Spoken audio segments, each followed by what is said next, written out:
Hello and welcome to scrapbookingstation.com. In this video we're going to take a scrapbook kit which includes pattern papers, die cuts, and some stickers, and create a two-page layout. So we're going to show some techniques that you can use when you've purchased. I think we've all succumbed to buying a scrapbook kit. So I'm going to move the camera over my shoulder to take a look at the work surface so we can see what I've got to work with, and then my layout design. Okay, like with most scrapbook kits, I've got these pattern papers. Now, these are all one-sided, and some of these are heavier weight, cardstock weight. But I notice now as I'm glancing through this, I really don't have solids, so probably one of the first things I'm going to do is look for coordinated solid cardstock that I've got in my inventory. The scrapbook kits typically come with sticky letters, so I've got several alphabets in different coordinating colors. And then these die cuts, which are usually printed on one side and then blank on the other in case you want to journal or stamp these pieces. And so we've got lots of that, lots of stickers. Oh, and then the other thing is this kit came with assorted ribbons. So actually pretty good yardage. I think each of the pieces was about a yard long. So I've got those to work with as well. Okay, let me put that aside. On the bottom of that.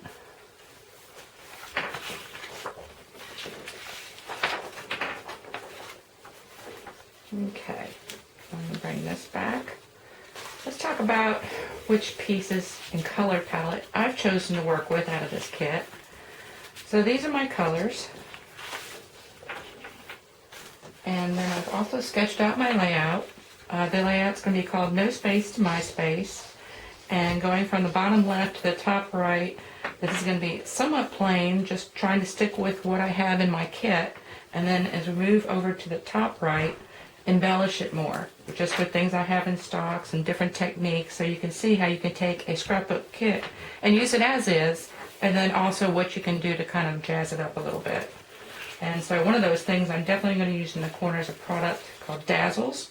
And you can get these from paperwishes.com or also from Amazon. Sometimes you see those.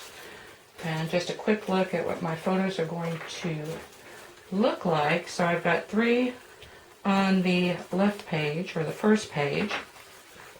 And this is transforming a basement space into a craft room. And then I've got my finished workspace here where I cut my gemstones. And then these 3 photos are going to show my first finished piece. So anyway, I'm going to cut off here, lay some of this stuff out, kind of play with these pictures a little bit, and then come back and see how far I've gotten. So I'll see you in a bit. I finished the left side of my page, and I did manage to use just anything that was included in the scrapbook kit. So this is the layout, and you can see where I split up my large 12 by 12 pieces of paper. So I've got the green dot down at the bottom coming up, and then my pattern paper, and then the yellow, which was exactly the same as the green on the top section.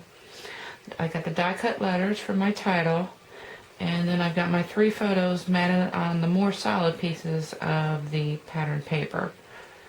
And then, let's see, now I've got butterflies and some unusual use of, or non-traditional use of, these ribbons. So I've got it tying off this flower, which I had to write on because these were plastic coated, so I couldn't really use my printer to write that, so just some uses for the space.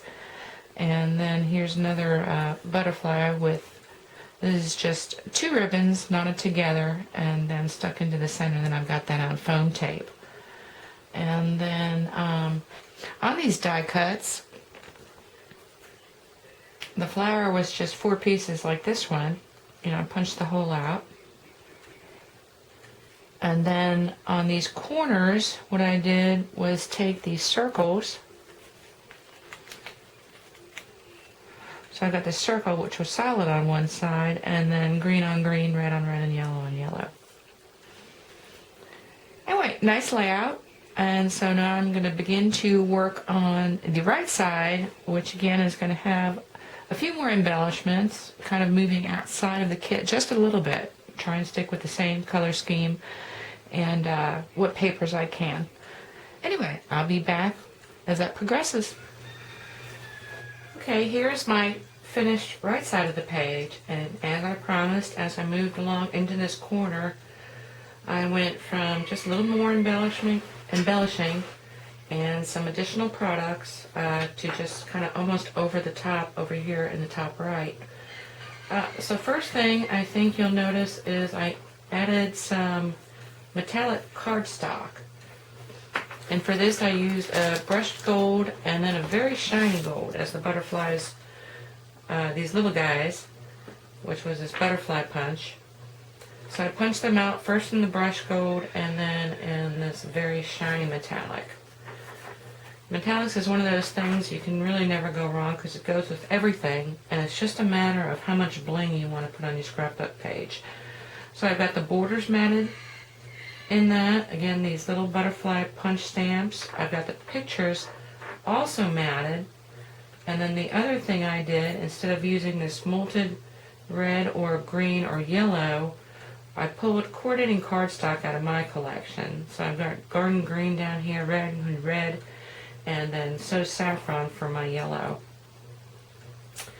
Let's talk about these stickers. I'm going to try and move that center. Hopefully that's center.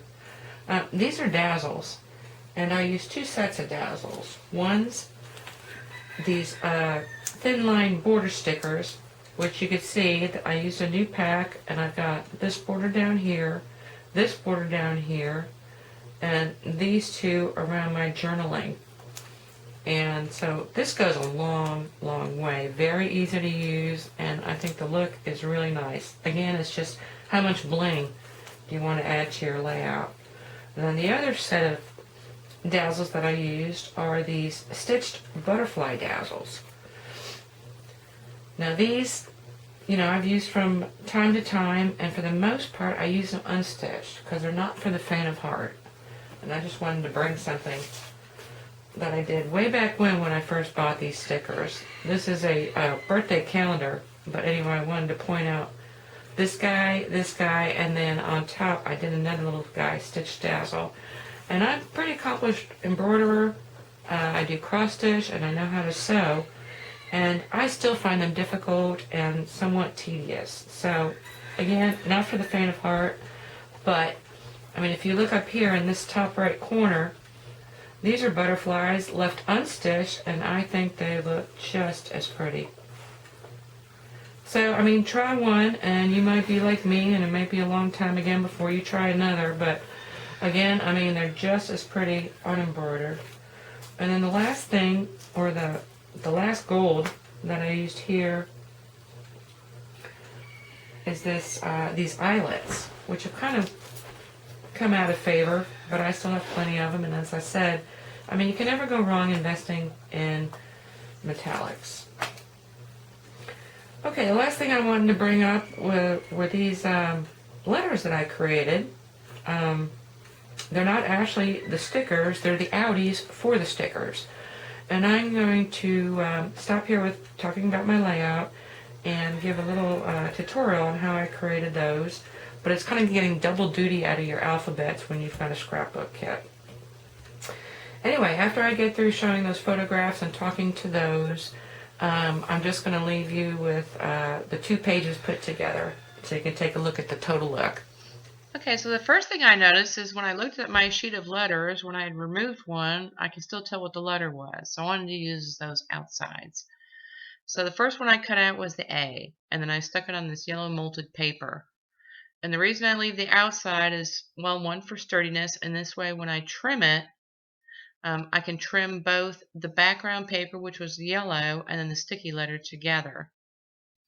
And so this works even if you've got existing innies that you want to save, because when you peel back the layer, you just leave the innie, which in this case I'm looking at the M here. I leave that on the background, and I can use it when I want to use that letter again. And then C and E are cut out. Now the other thing is, on E's, O's, and whatnot, you need to remember to save those inside tags, which is why I really never throw anything away. Anyway, in this way, you can get double use out of all your letters. Now, not all sticky letters are created the same, so you pretty much need to take a look at it. But a great technique. to making double duty out of your letters.